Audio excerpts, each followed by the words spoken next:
How to show phone screen on Windows PC. First, you'd want to head to the Start icon. Then from here you have to go to Settings, and now you just have to click on System. On the left side of the tab, you'll be able to see the option projecting to this PC. If your wireless feature has not been enabled yet, then you would have to do that. Right on top, you'll be able to see optional features. From there, you have to look for wireless connection, and then you have to install it to your device. After that is done, you again have to come back to this page. Now from the first option, you have to turn it on to available everywhere.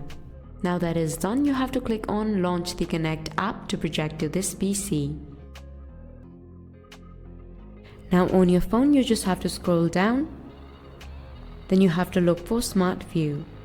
Enable this option. Once you do that, you have started the wireless mirroring.